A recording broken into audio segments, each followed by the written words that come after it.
हरिओम। यदि हम प्रकृति को देखें तो प्रकृति दिन भर अपने क्रियाकलाप में पूरी तरह से व्यस्त होती है। आप एक पेड़ को देखें, पेड़ पे लगे हुए फूल को देखें, लगातार वो फूल इस तरह से अपने आप का जो जड़ों से सिंचन हो रहा है, प्रकृति उसको हवाओं और सूरज की रोशनी के माध्यम से जो लगातार पोषित कर रही है। अब जो फूल का कृत्य है वो खुशबू देना है। फूल अब अपने अंदर से खुशबू दे रहा है, बिखेर रहा है। यदि हम नदियों को देखें तो कल कल बहती हुई नदियां पवित्रता दे रही है, हवाएं शुद्ध कर रही हैं पूरे वातावरण को, सूरज की रोशनी लगातार ऊर्जा दे रही है। पूरी प्रकृति अपने कृत्य के माध्यम से कुछ ना कुछ नया दे रही है, कुछ ऐसा दे रही है जिससे जीवन की रक्षा हो सके और धरती पर जो भी जीवधारी प्राणी हैं उनका जीवन बेहतर बेहतर और बेहतर हो सके। ऐसा ही यदि हम देखें तो जब पानी रुक जाता है, इकट्ठा हो जाता है, तो वहां पर बदबू आने लगती है। कहीं पर बदबू आ रही है, कहीं पर फूल की सुगंध आ रही है। यदि हम अपने को देखें तो हमारा जीवन कैसा है, हमारे दिनचर्या के कृत्य कौन से हैं, हम सुबह से उठकर रात तक कौन कौन से कामों में लगे हुए हैं, और जिन कामों में हम लगे हुए हैं वो काम जब घर्षण करते हैं तो हमारे अंदर से क्या पैदा करते हैं, कौन से भाव पैदा होते हैं, कौन से विचार पैदा होते हैं। ये काफी हद तक निर्भर करता है कि हम दिन भर कर क्या रहे हैं। अपनी ओर से किए गए कर्म जो हम बाहर से करते हैं वो हमारे अंदर क्या पैदा कर रहे हैं। एक है कि अंदर से कोई विचार उठा, भाव उठा और बाहर हम कर्म कर रहे हैं। एक है बाहर से कर्म किया और उसका प्रभाव मेरे अंदर हो रहा है। तो पहले हमें अपने बाहर के कर्मों को थोड़ा देखना होगा, क्योंकि बाहर का एक कर्म कुछ ऐसा हमारा होने लगता है जिससे हमारे अंदर क्रोध पैदा हो जाता है, लोभ पैदा हो जाता है, काम पैदा हो जाता है, राग या द्वेष पैदा हो जाता है, कहीं ईर्ष्या होने लगती है। कुछ बाहर हमारे दिनचर्या के कर्म ऐसे हैं जिससे विकार और बढ़ रहे हैं, जिन विकारों को हम धीरे धीरे शांत साधना के माध्यम से करना चाहते हैं, लेकिन साथ साथ कुछ कर्म उन विकारों को बढ़ा रहे हैं। जैसे लगातार मथने से, दूध के मथने से मक्खन निकलता है, ऐसे ही बाहर के कर्मों से कुछ हमारे अंदर विचार और भाव पैदा होने लगते हैं। इसलिए अपने कर्मों की शुद्धि करना बहुत जरूरी है, और शुद्धि के लिए अपने कर्मों को थोड़ा बारीकी से देखना होगा। ऐसा नहीं कि बस हम कुछ भी कर लें, कभी भी कुछ कर लें। कोई हम जानवर थोड़ी हैं। एक हम परमात्मा ने एक विवेक दिया है, एक जागृतता दी है हमारे अंदर कि जान कर, जाग कर अपने कामों को करें। दिन भर के सारे काम, हाथ उठाना भी हो, पांव का बढ़ना भी हो, आंखों से देखना भी हो, कानों से सुनना भी हो, तो आप पूरी तरह से अवेयर हो कि ये काम मैं कर क्यों रहा हूं, आखिर इसके पीछे मेरा लक्ष्य क्या है। या यूं ही हम टाइम को पास किए जा रहे हैं और अपनी वृत्ति को खंडित किए जा रहे हैं। और जब वृत्ति इस तरह के उल्टे सीधे कामों में खंडित होने लगती है तो कभी भी जीवन में वृत्ति टिक नहीं पाएगी, क्योंकि वो खंडित हो गई है। इसलिए हमारी कोशिश अपने कर्मों को बहुत ही बारीकी से देखने की होनी चाहिए कि मेरे द्वारा क्या क्या कर्म किन किन इंद्रियों के माध्यम से हो रहे हैं। आंख से क्या कर्म हो रहे हैं, कान से क्या हो रहे हैं, जुबान से क्या हो रहे हैं, लगातार जब हम पूरी तरह से अवेयर होने लगते हैं अपने कर्मों के प्रति, तो जो अनावश्यक कर्म है वो काफ़ी हद तक कम होते चले जाते हैं।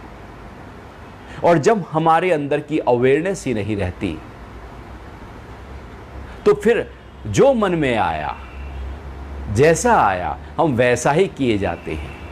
और जैसा मन में आया जब हम वैसा किए जाते हैं तो हम कहीं भी पहुंच नहीं पाते। हमारा लक्ष्य नहीं होता जीवन का। जीवन ही अपने आप में लक्ष्य है, तो जीवन को ही हम नहीं जी पाते। हमें लगता है कि हम टाइम पास कर लेंगे, लेकिन टाइम तो हमको पास किए जा रहा है। ये शरीर की उम्र तो निर्धारित है। जब उम्र ही निर्धारित है तो क्यों ना इसमें वो कार्य किए जाएं, वो सराहनीय कार्य किए जाएं जो इस जीवन से फूल जैसी महक निकलने लगे। हम ऐसे कार्य भी कर सकते हैं कि बदबू आ जाए, कि द्वेष पैदा हो लोगों से, क्रोध पैदा हो, झल्लाहट हो, निंदा हो, बाहर कोई भी कर्म हमें पूरी तरह से हिलाने वाले हों, मन को विचलित करने वाले हों। लेकिन ऐसा भी हो सकता है कि मेरे सारे कर्म फूल जैसे सुगंध बिखेरने वाले हों। तो क्यों ना हम अपने आप को पूरी तरह से अवेयरनेस के साथ में अपने कामों के प्रति, सारे कामों के प्रति अपने आप को अवेयरनेस के साथ में लेकर चले और देखें कि मैं कर क्या रहा हूं। और जैसे ही ये देखना, ये दर्शन शुरू होगा, काफी हद तक अनावश्यक कार्य गिरते चले जाएंगे। और जब ये अनावश्यक कार्य गिर जाएंगे तो काफी हद तक, चूंकि उन्हीं गलत कर्मों के कारण से विकार पैदा हो रहे थे, अनावश्यक कर्म और कर्म के फल पैदा हो रहे थे, हमारी वृत्ति खंडित हो रही थी, दूषित हो रही थी, बिखर रही थी, हमारी बुद्धि में जो सूक्ष्मता होनी चाहिए वो भी कहीं चरमरा गई थी, जो विवेक लगातार जगा होना चाहिए वो भी कहीं सो गया था।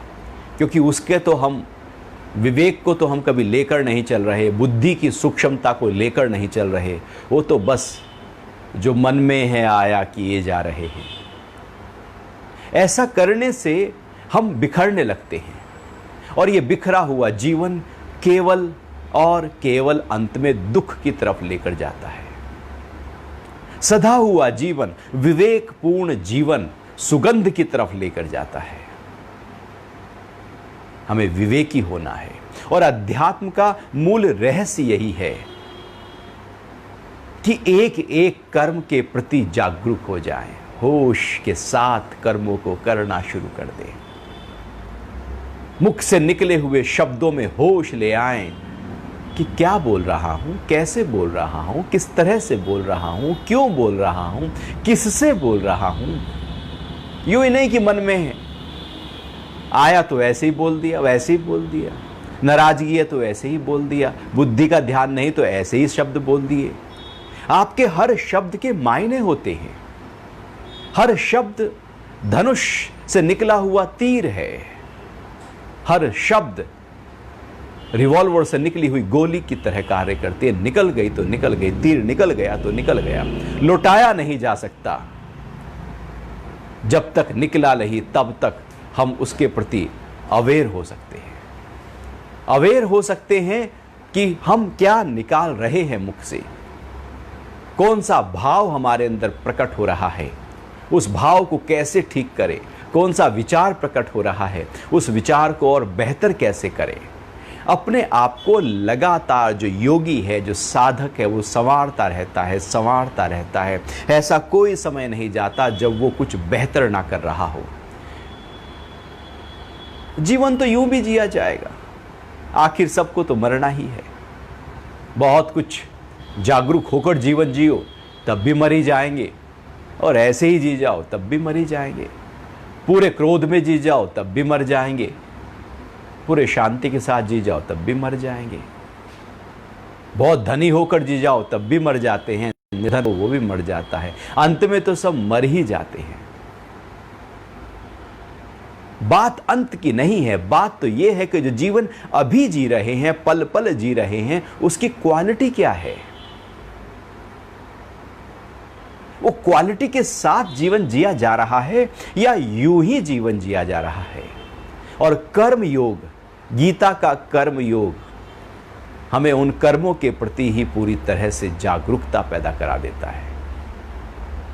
जागरूकता यदि कर्मों के प्रति नहीं आई तो यही कर्म बांधेंगे, दुखी करेंगे, हताश करेंगे, निराश करेंगे, हिलाएंगे। यही कर्म हैं जो पूरी तरह से बंधन का कारण बन जाएंगे। और यही कर्म यदि योग के साथ किए जाएं तो मुक्ति का कारण बन जाएंगे, आनंद, प्रसन्नता, खुशी का कारण बन जाएंगे। हमारे दिन भर के कर्म कुछ ऐसे हों जिससे खुशी पैदा हो, कुछ शरीर की क्रियाएं ऐसी हों जिससे खुशी पैदा हो, कुछ शब्द ऐसे हों जिससे खुशी पैदा हो, कुछ मानसिक क्रियाएं ऐसी हों जिससे खुशी पैदा हो। हम कुछ ऐसा मन में सोचते हैं जिससे दुख पैदा हो जाता है, नाराजगी पैदा हो जाती है। इस उसकी बात याद करके वो कहा और वो कहा, कुछ ऐसा मन ने मथा कि उससे दुख पैदा हो गया। हमने ही तो पैदा किया। हम ही खुशी पैदा कर सकते थे, प्रसन्नता पैदा कर सकते थे। तो हमारे कृत्य यदि प्रसन्नता की तरफ हमें ले जाएं, हमारे सारे कर्म दिन भर के उत्साह की तरफ ले जाएं, प्रेम की तरफ ले जाएं, उल्लास की तरफ ले जाएं, स्फूर्ति की तरफ ले जाएं, आशा की तरफ ले जाएं, ऊंचाई की तरफ ले जाएं, हमारी कॉन्शियसनेस को और ऊंचे स्तर पर लेकर जाएं, हमारे सारे कर्म स्वास्थ्य की तरफ हमको लेके जाएं, या यूं कहें कि सारे कर्म जीवन को जी जाने के लिए लेकर जाएं, तो वास्तविकता में वो कर्म सार्थक है। नहीं तो निरर्थक है। पता भी नहीं कि कल क्या कर्म किया था, क्योंकि वो सब मिट्टी हो गया, सब बेकार हो गया। वो जीवन का एक हिस्सा, महत्वपूर्ण हिस्सा यूं ही ना निकल जाए, यूं ही ना निकल जाए कि केवल धन के लिए सुबह से लेकर रात तक हम पिसे रहे। समय निकल जाएगा। केवल धन के लिए जीवन थोड़ी है। जीवन धन से बहुत बड़ा है। केवल जो अपने वाले हैं, मोह वाले हैं, उनके साथ ही उठना बैठना बोलने चालने के लिए जीवन थोड़ी है। जीवन मोह से भी बहुत बड़ा है। केवल अपनी इच्छाओं की पूर्ति कर लेने के लिए जीवन थोड़ी है।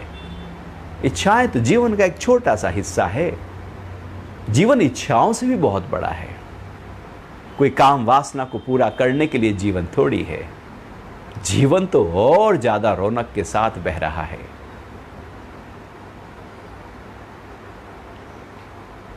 किसी विकार को पूरा करने के लिए जीवन नहीं है। और सारे विकार इकट्ठे कर लो, सारी इच्छाएं इकट्ठी कर लो, तब भी जीवन के सामने बहुत बोनी और छोटी ही दिखाई देगी, क्योंकि इनके लिए जीवन है ही नहीं।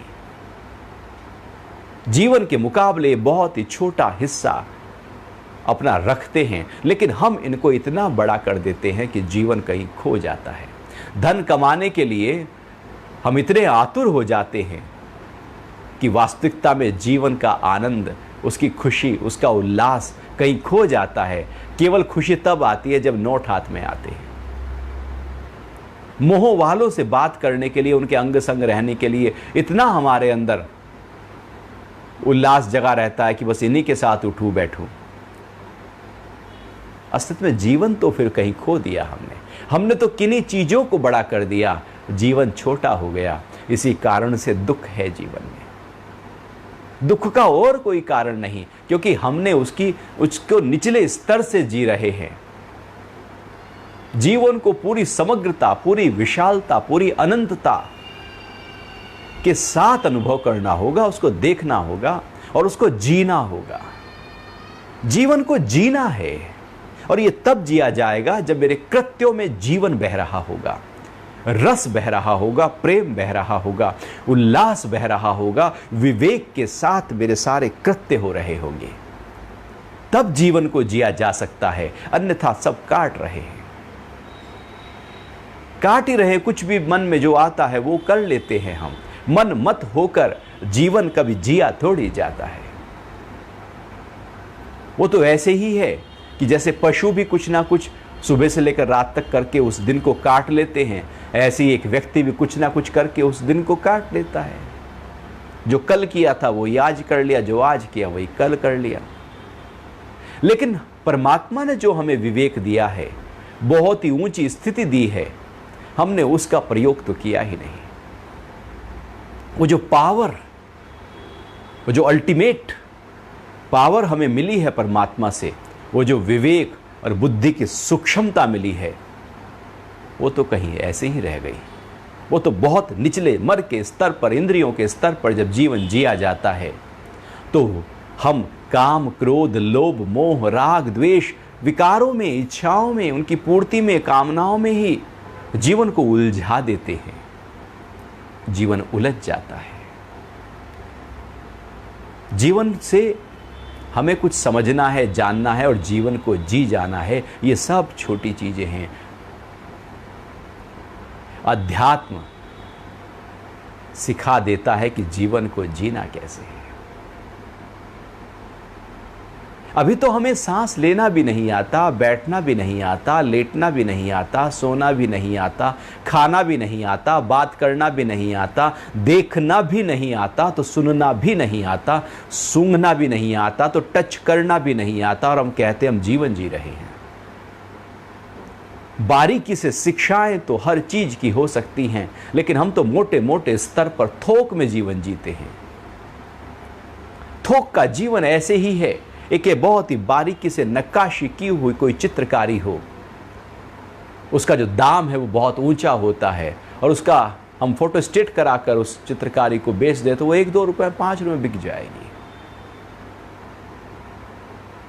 हम बारीकी से अपने जीवन के हर कर्म की नक्काशी कर रहे हैं, या यूं ही जैसे कल जिया था ऐसी उसकी कॉपी आज कर दिया और आज की कॉपी कल कर दिया। यूं ही जब जीवन जिया जाएगा तो जीवन नीरस हो जाएगा, और एक समय बाद उम्र के एक पड़ाव में लगेगा कि इतना बड़ा जीवन जी दिया है, आखिर मिला क्या? वही खाना खाया, खाना पकाया, वही बातें कर ली, नींद आई सो गए, नहा धो लिए, बस ऐसे ही जीवन निकल गया। कुछ पैसे इकट्ठे हो गए, एक घर बन गया, घोड़ा गाड़ी आ गई, अच्छे कपड़े हो गए, तो ये जीवन नहीं, ये तो बहुत ही ऊपर का स्तर है उसका। जीवन तो इसके अंदर गहराइयों में कहीं बह रहा है। अध्यात्म उस बहते हुए अंदर गहराइयों में जीवन को हमारा परिचय कराने की एक अनूठी प्रक्रिया है। जब तक भीतर नहीं उतरेंगे जीवन को हम समझ नहीं पाएंगे, केवल बाहर रहकर विकार में हम उलझते रहेंगे, सुखी दुखी होते रहेंगे। किसी ने अपमान कर दिया वो हिला देगा, थोड़ा सा नुकसान हो गया उससे हिल जाएंगे, थोड़ा सा कुछ खरीद लाए तो खुश हो जाएंगे। किसी ने मालाएं पहना दी, तारीफ कर दी, बहुत अच्छे हो, बहुत अच्छी तरह से बात करते हो, बहुत सुंदर दिखते हो, तो आप खुश हो जाएंगे। किसी ने कुछ कर दिया तो हम खुश हैं, किसी ने कुछ प्रतिकूल कर दिया तो हम दुख में आ गए। हमारा अपना तो कुछ भी नहीं है, कोई कुछ भी आकर मुझे हिलाकर चला जाता है। लेकिन जब जीवन जीते हैं तो कोई मुझे नहीं हिलाता, मैं अपने जीवन की जीवंतता को अंदर से पूरी तरह से पकड़े हुए होता हूं। मेरे कृत्य, हर कृत्य मुझे मुस्कुराहट और प्रसन्नता और आनंद की तरफ ले जाने वाले होने चाहिए। जैसे हम भजन करते हैं तो भजन एक प्रसन्नता पैदा करते हैं, इसलिए तो भजन करते हैं। कीर्तन इसलिए करते हैं कि प्रसन्नता पैदा करें। आप वॉक कर रहे हैं तो पहले से तय कर लो कि मेरी वॉक मुझे प्रसन्नता, उत्साह और प्रेम देगी, तो आप देखना वॉक करते हुए वो प्रेम, वो प्रसन्नता, वो उत्साह, वो स्वास्थ्य आपको मिलना शुरू हो जाएगा, क्योंकि आपने पहले से ही तय किया है कि मुझे ये मिलेगा। ऊंचा भाव हर कर्म में डाल दीजिए। जैसे ही ऊंचा भाव हर कर्म में आएगा, आपके कर्म शुद्ध होते चले जाएंगे। कर्मों की शुद्धि का होना बहुत जरूरी है, नहीं तो जीवन यूं ही बह जाएगा। कर्मों की शुद्धि जब होने लगती है तो आपको एक एक पल, एक एक सेकंड के जीवन का अनुभव होने लगता है। अभी तो दिनों का भी अनुभव नहीं होता कि कब दिन बीत गया। फिर एक एक सेकंड का यदि आप, एक एक पल जो पलक छपक रही है उसको भी यदि आप आनंद के साथ जी रहे हैं तो कितना लंबा जीवन हो गया जहां एक एक पल को जिया जा रहा हो। पलक झपकने को यदि जीना आ गया तो समझो कि मैंने जीना सीख लिया। यदि सूक्ष्म कार्यों को कि हाथ का उठना, उंगली का इधर उधर होना भी मैंने जान लिया कि ये हो रहा है और मेरी जागरूकता से हो रहा है, मैं पूरा जाग कर हो रहा हूं। यदि पैर हिल रहा है तो मुझे पता है कि मेरा पैर हिल रहा है, क्यों हिल रहा है ये भी पता होना चाहिए। यूं ही नहीं कि मेरा ध्यान कहीं और पैर हिला रहे हैं, हाथ हिला रहे हैं, कभी हाथ इधर कभी हाथ उधर, कभी पैर इधर, कभी इधर से उठे वहाँ पहुँचे, ये देख लिया वो देख लिया, ये बात कर ली वो बात कर ली। ये कोई जीवन थोड़ी है जो वास्तविकता में ज्ञान कह रहा है। ज्ञान कह रहा है कि पल पल को जी जाओ, और ये तब होगा जब वर्तमान में पूरी तरह से टिके हुए और खड़े हुए होंगे हम तो पास्ट और फ्यूचर में अपने आप को दौड़ाकर वर्तमान को कहीं खो देते हैं। जीवन कहीं खो जाता है। पास्ट जो मुर्दा है, जो बीत चुका है, हम वहाँ जीने लगते हैं। फ्यूचर जो इमेजिनेशन है, केवल कोरी कल्पना है जो घटी नहीं है, घटेगी नहीं घटेगी पता नहीं, वहाँ जीने लगते हैं। जो चला गया या तो वहाँ जी रहे हैं, जो आया ही नहीं पता नहीं वो वैसा आएगा भी या नहीं जैसा हम सोच रहे हैं, हम वहाँ जीने लगते हैं। तो जीवन पूरी तरह से हमारा निरर्थक होने लगता है। जीवन की सार्थकता तो अभी में है, इस पल में है, क्योंकि जीवन इस पल में है। पास्ट में जीवन नहीं, फ्यूचर में जीवन नहीं, जीवन तो अभी में है। जी जाना है अभी में जीवन को, और इस अभी में जीवन को जीने के लिए ध्यान से बेहतर कोई तरीका नहीं, उपाय नहीं। रोज हमें ध्यान के लिए बैठना चाहिए। भले 10 मिनट बैठें, 15 मिनट बैठें, जितना भी समय आप निकाल पाएं आप बैठें, स्थान निश्चित करें और बैठें। अपने साथ बैठना आ गया तो वास्तविकता में जीना आ गया। हम तो साथ ढूंढते हैं बाहर के लोगों का, इसका मतलब है कि अपने साथ तो जीना ही नहीं आया, और जीवन यहां बह रहा है और हम उसको कहीं बाहर के व्यक्ति, वस्तु, स्थान में ढूंढ रहे हैं। यदि यहां जीवन बह रहा है और उसको यहीं पर अनुभव करना शुरू कर दिया